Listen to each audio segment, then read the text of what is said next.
Break के बाद आपका स्वागत है। चलिए अब देखते हैं 5 मिनट में 25 खबरें। प्रधानमंत्री नरेंद्र मोदी ने मध्य एशिया के 5 देशों के प्रमुखों के साथ इंडिया सेंट्रल एशिया समिट की अध्यक्षता की। इस दौरान उन्होंने कहा कि भारत और सेंट्रल एशिया देशों के डिप्लोमेटिक संबंधों ने 30 सार्थक वर्ष पूरे कर लिए हैं। पिछले 3 दशकों में हमारे सहयोग ने कई सफलताएं हासिल की हैं। आखिरकार एयर इंडिया को टाटा ग्रुप को सौंप दिया गया। इसके साथ ही एयर इंडिया के विनिवेश की प्रक्रिया पूरी हो गई। खबरों के मुताबिक एयर इंडिया में सरकार की पूरी हिस्सेदारी टाटा सन्स की subsidiary company Tellis private limited को ट्रांसफर कर दी गई है। अब ये एयर इंडिया का नया मालिक टाटा ग्रुप है।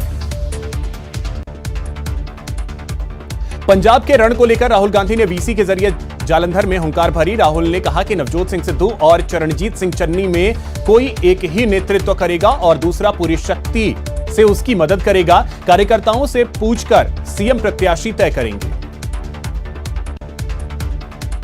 कांग्रेस नेता राहुल गांधी ने केंद्र सरकार पर निशाना साधते हुए ट्विटर पर हमला बोला। राहुल ने कहा कि ट्विटर केंद्र सरकार के दबाव में काम कर रहा है, इसलिए उनके फॉलोअर्स कम हो रहे हैं। इस संबंध में उन्होंने 27 दिसंबर 2021 को ट्विटर के सीईओ पराग अग्रवाल को पत्र लिखा था। कोरोना के बढ़ते मामलों को लेकर केंद्र सरकार एक्शन में है। इसे लेकर गृह सचिव ने सभी राज्यों को खत लिखा है और राज्यों में कोरोना नियमों के लिए दिशा निर्देश जारी करने को कहा। विदेश मंत्री एस जयशंकर कोरोना वायरस से संक्रमित हो गए हैं। उन्होंने ट्वीट कर कहा कि हाल ही में उनके संपर्क में आए सभी लोग आवश्यक एहतियात बरतें।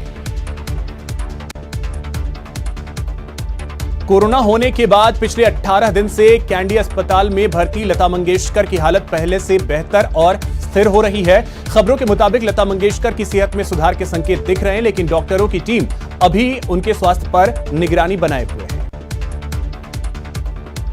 डीसीजीआई ने कोविशील्ड और कोवैक्सीन टीकों को वयस्क आबादी के लिए नियमित रूप से बाजार में बिक्री की अनुमति दी है। खबरों के मुताबिक दोनों टीकों की कीमत प्रति खुराक 275 रुपए और अतिरिक्त सेवा शुल्क 150 रुपए तक सीमित रखने की संभावना है।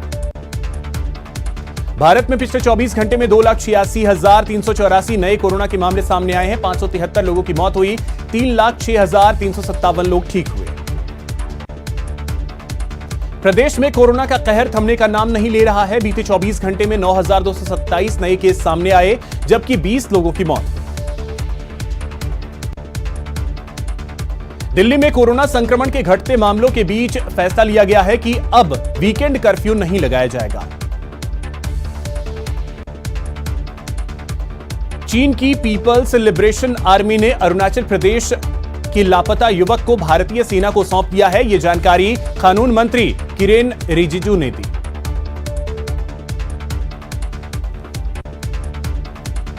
धौलपुर के नकटपुरा गांव में नौकरी न लगने से एक युवक ने फांसी के फंदे पर लटककर आत्महत्या कर ली। पुलिस मामले की जांच कर रही है। भीलवाड़ा में भी एक युवक ने जहर खाकर आत्महत्या कर ली। पोस्टमार्टम करवाकर पुलिस मामले की जांच कर रही है। जोधपुर में बेखौफ बदमाशों ने पड़ोसी युवक को दिन दहाड़े गोली मार दी। शिकायत के बाद पुलिस ने शहर में नाकाबंदी करवाई और दोनों बदमाशों की तलाश शुरू कर दी। जोधपुर में मूकबधिर बच्ची से छेड़छाड़ मामले में पुलिस ने एक आरोपी को गिरफ्तार किया है। पुलिस ने आरोपी पर पॉक्सो एक्ट के तहत मामला दर्ज किया। छात्रा से दुष्कर्म मामले में बांसवाड़ा पुलिस ने एक आरोपी को गिरफ्तार किया है और पॉक्सो एक्ट के तहत मामला दर्ज कर मामले की जांच कर रही है। नाबालिग से गैंगरेप मामले में करौली पुलिस ने एक आरोपी को गिरफ्तार किया है। आरोपी पुलिस की गिरफ्तारी से बचने के लिए केरल में रहकर मजदूरी कर रहा था और कल ही वापस करौली लौटा था।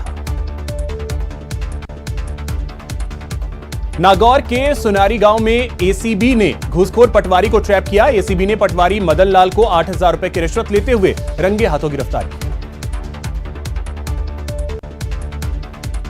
चूरू की सादुलपुर पुलिस ने हाई टेंशन बिजली के तारों की चोरी मामले में 2 आरोपियों को गिरफ्तार किया। नशे के खिलाफ राजसमंद पुलिस ने बड़ी कार्रवाई की और एक शातिर तस्कर को गिरफ्तार किया। साथ ही 5 किलो 600 ग्राम अवैध अफीम डोडा चूरा जब्त किया। प्रतापगढ़ पुलिस ने नशे के खिलाफ कार्रवाई की और एक आरोपी को अवैध शराब के 2 कार्टन के साथ गिरफ्तार किया। बीकानेर में हरे पेड़ों की कटाई के खिलाफ वन विभाग की टीम ने अलग अलग कार्रवाई की और 15 क्विंटल खेजड़ी की हरी लकड़ियों के साथ एक पिकअप गाड़ी को जब्त किया। भारत की 1964 टोक्यो ओलंपिक स्वर्ण पदक विजेता हॉकी टीम के कप्तान रहे चरणजीत सिंह का हिमाचल प्रदेश के ऊना में उनके घर पर दिल का दौरा पड़ने की वजह से निधन हो गया।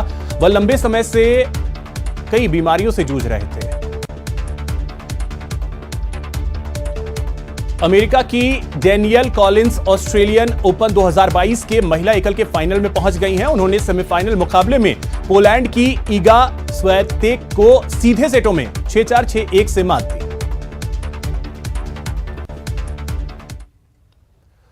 9 फरवरी से विधानसभा का बजट